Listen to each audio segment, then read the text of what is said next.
Alors, nous passons maintenant à notre dernier thème, celui des addictions. Dernier thème, mais non le moindre. Alors, nous aurons le plaisir d'entendre Mme Céline Zouba, qui va nous parler de consommation de substances psychoactives au travail, à la confluence entre vie privée, santé au travail et obligations. Alors, merci Céline. Tu te présenteras plus avant, bien sûr. Nous connaissons depuis très très longtemps. Et comme elle abordait la question des consommations de substances psychoactives que Bernard Bossu a aussi évoqué hier, elle a pensé, est-ce que vous avez tous vos petits cartons? Elle a pensé à un petit jeu ludique pour finir en beauté, presque finir avant Damien Duquesne, notre après-midi de vendredi ensemble. Donc Céline, je te laisse et te présenter et présenter ton jeu. Bonjour à tous, Céline Zuba, juriste en droit social, spécialisée en droit de la santé et de la sécurité au travail au sein de l'ISTNF, l'Institut de santé du travail du nord de la France, et par ailleurs doctorante sur le sujet des consommations de substances psychoactives au travail, à la confluence entre le droit à la santé et à la vie privée au travail, dirigée par le professeur Sophie Fantoni-Quinton, que je remercie chaleureusement de m'avoir cordialement soumis l'idée de cette intervention, avant-dernière intervention. Il faut le souligner. Nonobstant ma qualité, ma double casquette juriste et doctorant, je vais volontairement déroger au principe quasi absolu du discours juridique, d'une part en faisant abstraction du fameux et célèbre plan en 2 parties et 2 sous-parties, très cher aux facultés de droit, et d'autre part en osant un support PowerPoint et en plus en vous invitant à répondre à votre tour aux questions sous la forme d'un quiz. Vous allez voir que les règles sont assez simples. Vous avez tous en votre possession, depuis ce matin, 2 cartons de couleurs différentes. Un carton vert, un carton rouge. Jusque-là, vous me suivez. Comme les feux tricolores, carton rouge, vous pouvez passer, c'est vrai. Non, pardon. Oui, en plus, je confonds ma droite et ma gauche, les couleurs. Premier mensonge. Mais vous avez suivi. C'était un carton vert, c'est vrai. Carton rouge, c'est faux. Ça va être 5 séries de questions que j'ai découpées en fonction du salarié. Merci Christopher. En fonction, Christopher Chatfield qui est là-haut, qui me rappelle les couleurs de mes cartons. En fonction des responsabilités du salarié d'une part, de l'employeur, on va faire un détour par le règlement intérieur pour savoir si aujourd'hui on a des moyens de savoir si une consommation est vraie par le biais de dépistage. Et on terminera de manière pragmatique, mais que faire en situation concrète. Vous êtes prêts ? C'est parti. Première série de questions qui entourent cette fois-ci les obligations des salariés. Finalement, concernant le salarié qui consommerait une substance psychoactive, l'obligation de sécurité du salarié, qu'on a évoquée largement aujourd'hui, oblige un salarié à réagir pour le cas où il constaterait l'état d'ébriété, la dangerosité d'un de ses collègues. Vrai ou faux ? La réponse est pratiquement unanime. C'est vrai. C'est ce qu'on a vu ce matin. Effectivement, chaque salarié est débiteur d'une obligation de sécurité de moyens depuis la directive 89, transposée dans notre droit français depuis 91.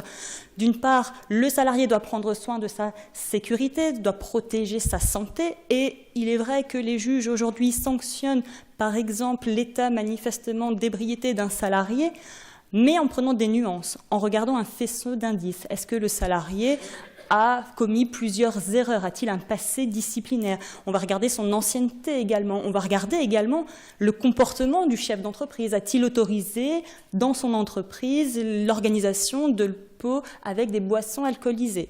Ça, c'était pour la propre santé et la sécurité du salarié. Et on va regarder finalement si les collègues ont réagi.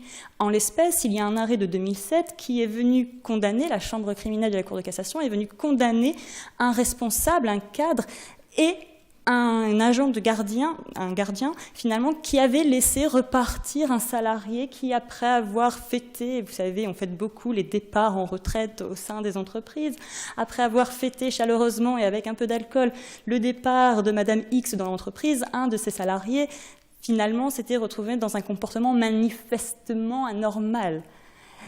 On l'avait vu, les salariés avaient tenté d'arrêter le salarié en question de prendre sa voiture. Néanmoins, ce n'était pas suffisant. Le salarié en question a eu un accident, il s'est mortellement blessé et il s'est avéré qu'il avait à peu près 2 grammes de consommation d'alcool.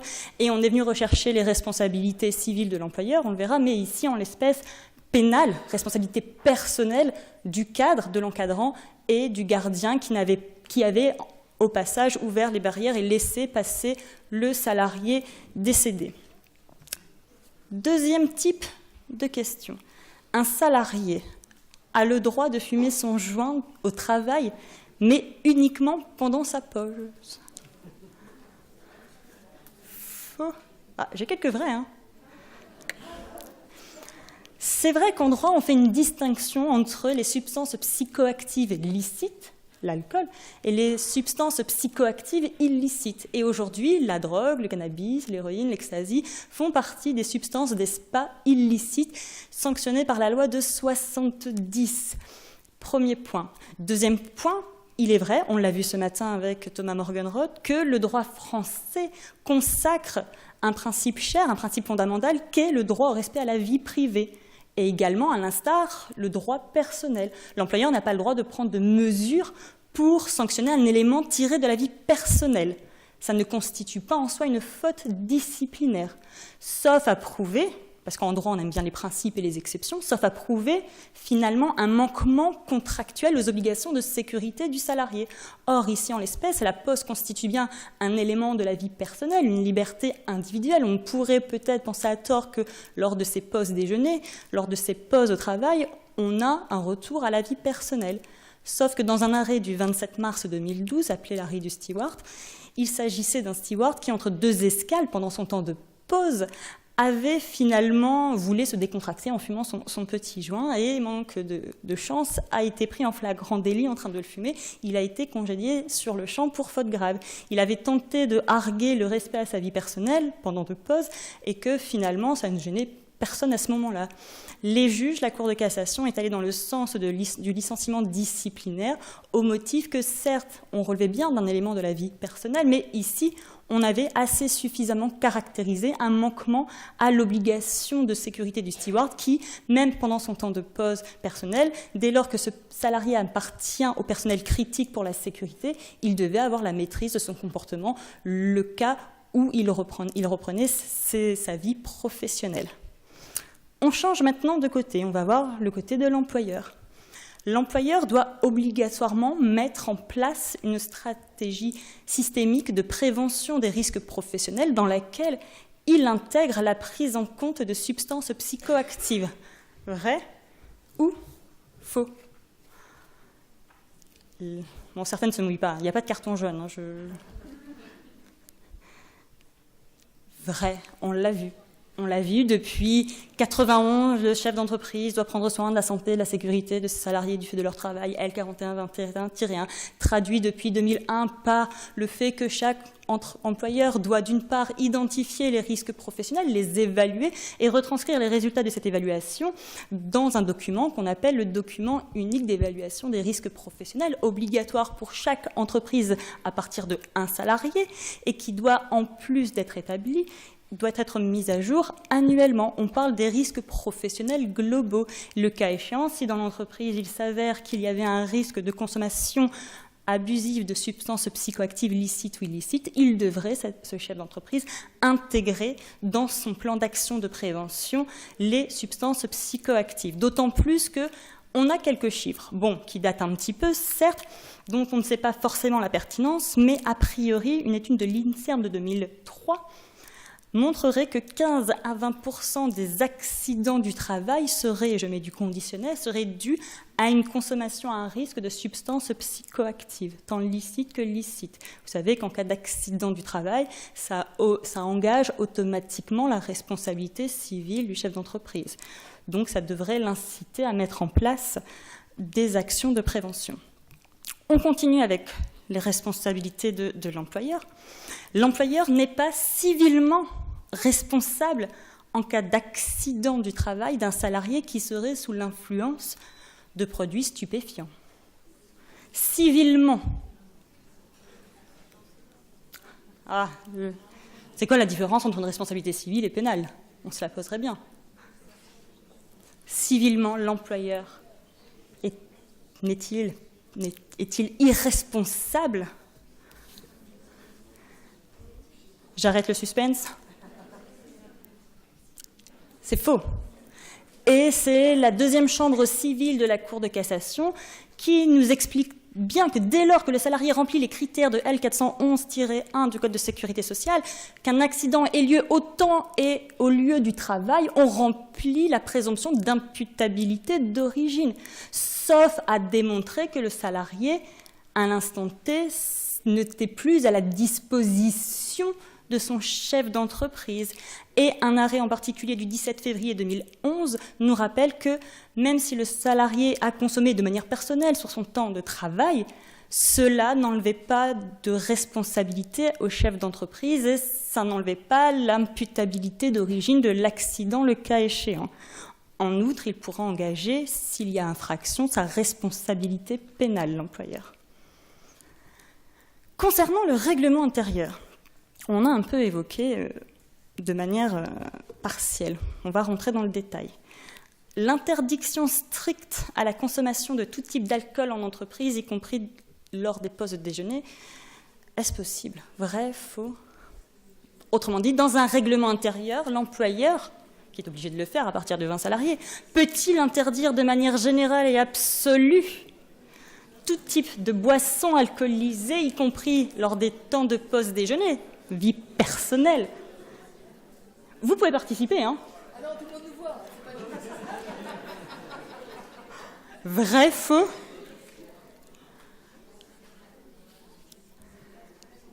C'est faux. Ah. Il est vrai qu'il était tentant pour un chef d'entreprise, eu égard à sa fameuse obligation générale de prévenir les risques professionnels mutée en 2002 en OSR, obligation de sécurité de résultat, d'interdire au sein de son règlement intérieur tout type de boissons alcoolisées. Principe de précaution.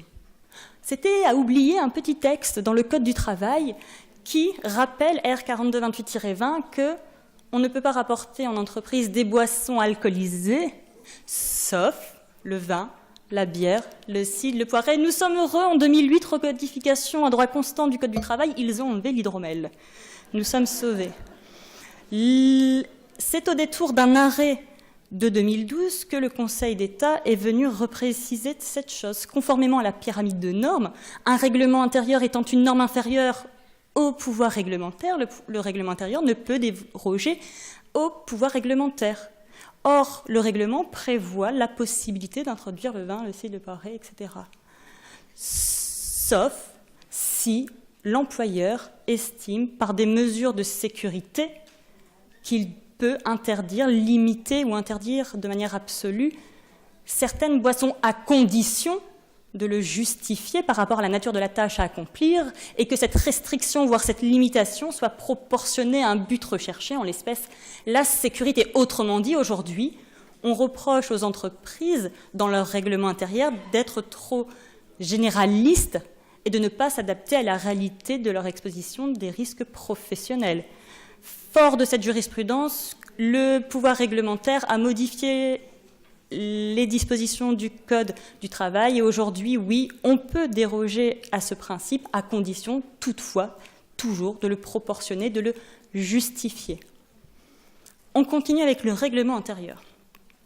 Aujourd'hui, un règlement intérieur peut prévoir la possibilité de contrôle par alcotest systématique chez tous les salariés. Vrai ou faux? Tous les mots sont importants. Systématique.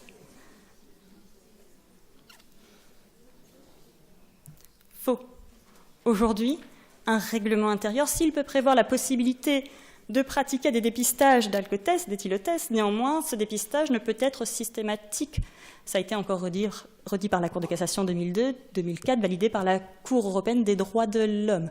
Néanmoins, c'est vrai, aujourd'hui, pour pouvoir pratiquer un alcotest par le chef d'entreprise ou, de manière plus pragmatique, un de ses encadrants, et cette possibilité doit répondre à certaines exigences tant de fond que de forme. La première exigence, c'est que cette possibilité soit inscrite au sein d'un règlement intérieur. Autrement dit, pas de règlement intérieur, pas de possibilité de dépistage.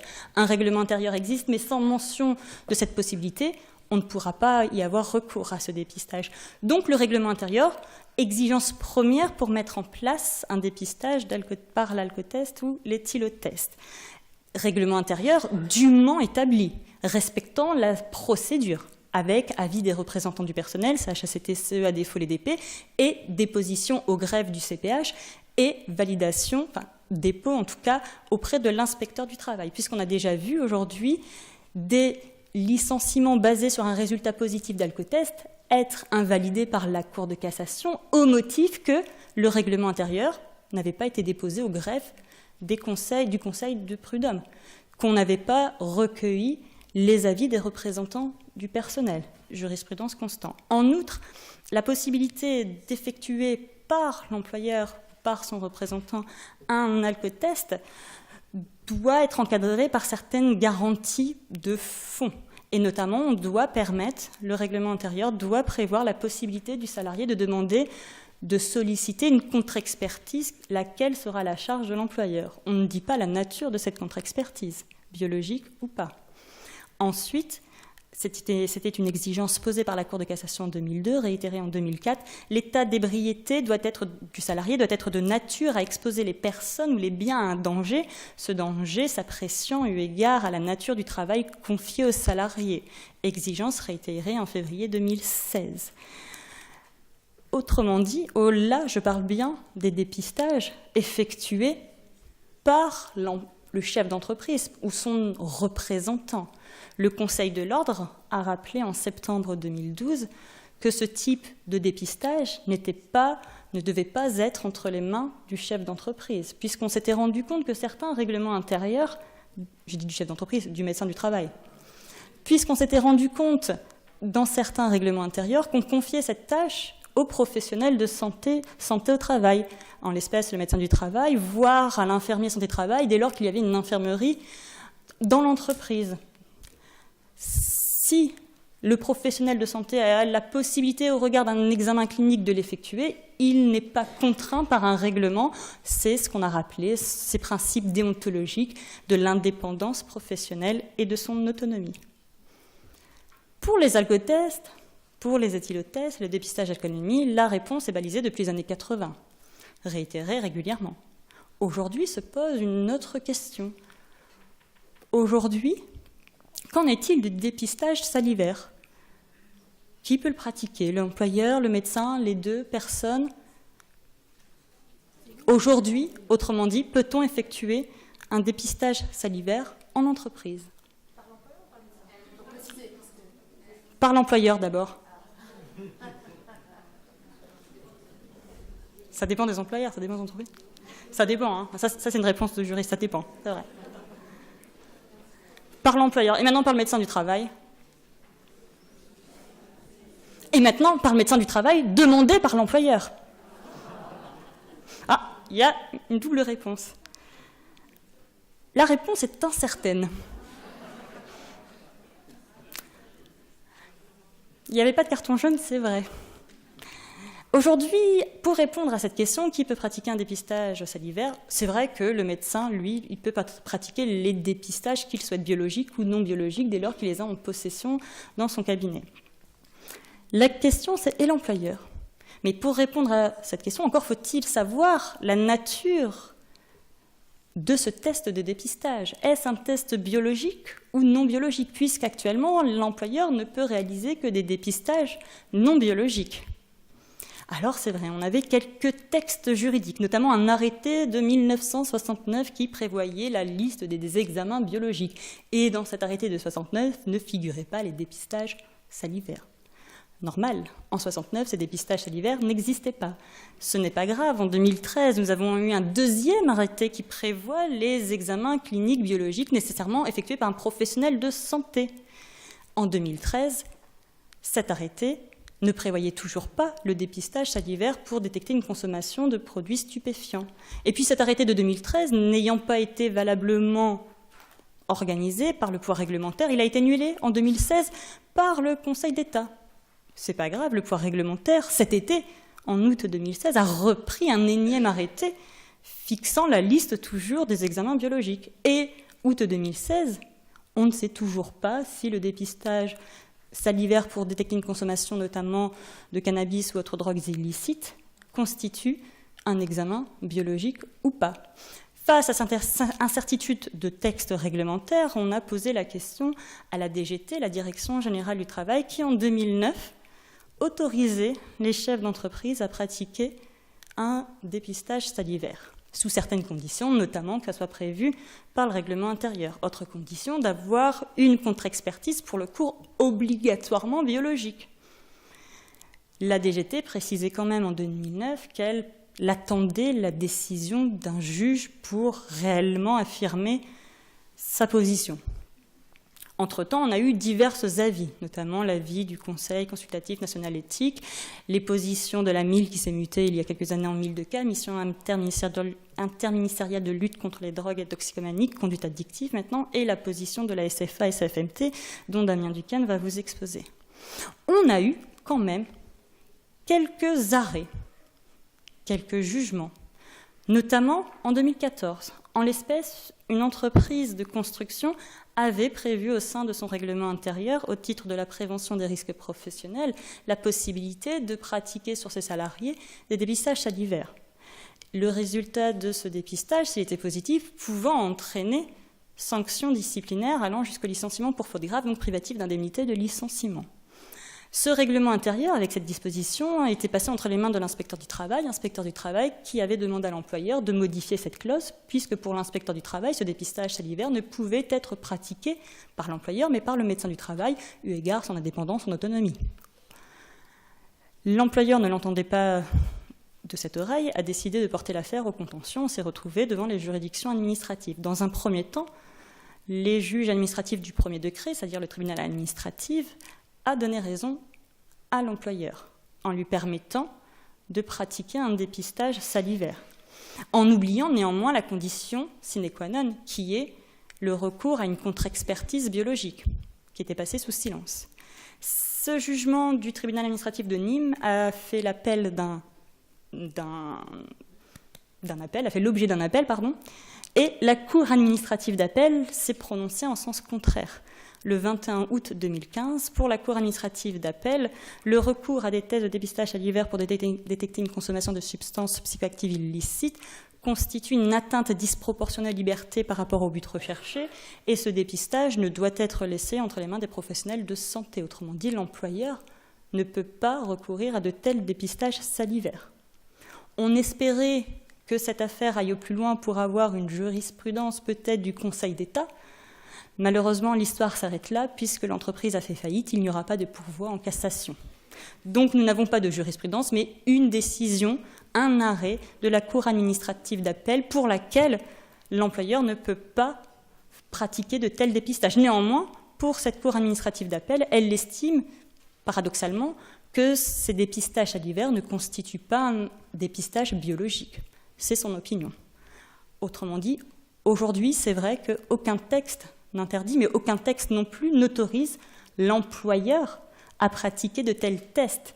On sait qu'il y a des risques juridiques, des risques scientifiques au regard de la fiabilité de ces tests pour le chef d'entreprise de faire pareil test en entreprise.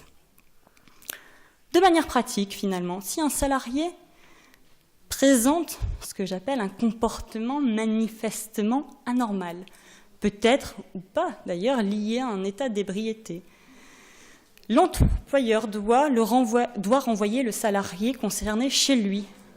Vrai ou faux? Vrai accompagné, alors qu'il accompagne après. Faux?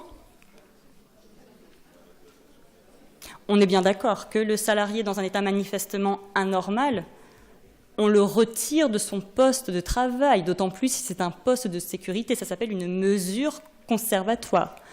Le renvoyer chez lui n'est pas la bonne solution, parce que l'employeur pourrait engager ses responsabilités, tant civiles, puisque le salarié est encore à la disposition de l'employeur qui nous dit qu'à l'intérieur de chez lui, il n'y ait pas d'accident. Le cas échéant, pénal pour non-assistance à personne en danger. Et s'il y a un accident sur la route, par exemple, vous pourrez voir sa faute inexcusable engagée. Ce qui est sûr, c'est qu'on ne peut pas laisser cette histoire perdurer. On ne peut pas laisser le salarié avec un comportement manifestement anormal, quel qu'il soit, sur un poste de travail, d'autant plus si c'est un poste de sécurité. On prend une mesure conservatoire en vue de le retirer de son poste. La solution, on a de la chance. On a un service autonome de proximité, on appelle le médecin du travail qui est présent dans les locaux, ou l'infirmier santé-travail. On a peu de chance, on a un service inter-entreprise, le médecin n'est pas là. On va demander peut-être une visite, mais a posteriori. Qu'est-ce qu'on fait alors, entre-temps? Si personne ne peut venir chercher le salarié en état manifestement anormal, on appelle le 15. Et enfin, toujours mon salarié qui présente un comportement manifestement anormal, peut-être ou pas lié à un état d'ébriété, l'employeur informe le médecin du travail de cette situation. Facile? Vrai. Bah oui, c'est vrai. Parce que face à un comportement manifestement anormal, ce comportement manifestement anormal n'est pas forcément lié à un état d'ébriété dû à une consommation de substances psychoactives. C'est peut-être un autre état pathologique. Il fait peut-être un début d'AVC ou une autre pathologie. Après, il faudra que ce soit un spécialiste, un professionnel de santé qui fasse ce diagnostic. Et il est vrai qu'aujourd'hui, l'employeur dispose du droit, voire d'une obligation au regard de son obligation de sécurité de résultat, de demander une visite médicale à la demande du chef d'entreprise. Néanmoins, en pratique, il est conseillé pour cet employeur qui demanderait une visite médicale à sa demande, d'informer en amont de la visite le salarié de la substance même de cette visite et également d'informer le médecin du travail par écrit, ce qui est peut-être délicat, pour ne pas justement, lors du colloque singulier, avoir un salarié avec un médecin du travail et personne ne se dit rien. On viderait la substance même de ce colloque singulier. Et ce recours à la visite demandé par l'employeur auprès du médecin du travail est d'autant plus justifié que derrière se cache peut-être un problème de santé.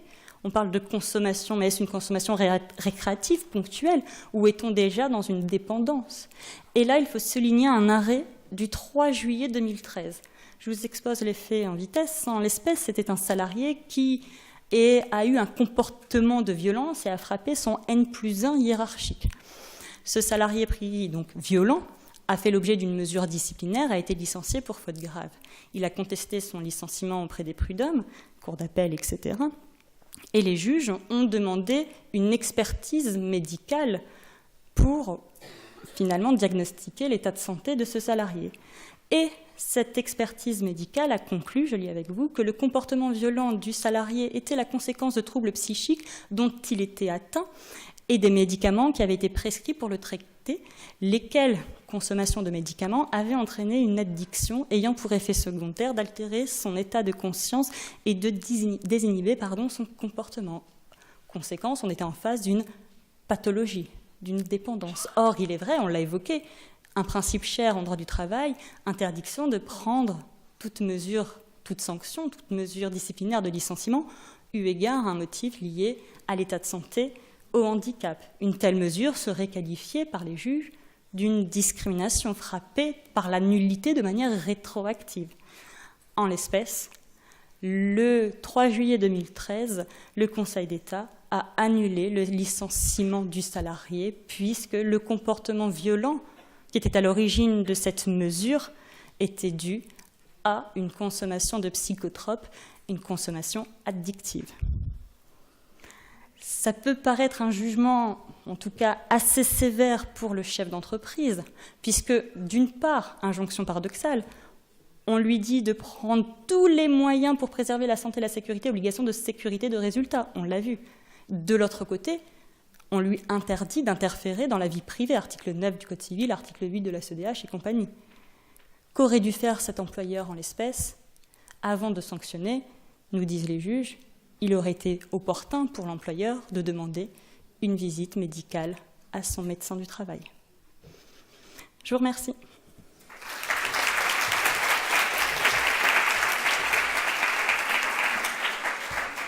Alors, merci Céline pour cette présentation à la fois ludique mais aussi très instructive. Alors, tu es une excellente conférencière et tu ferais un excellent professeur.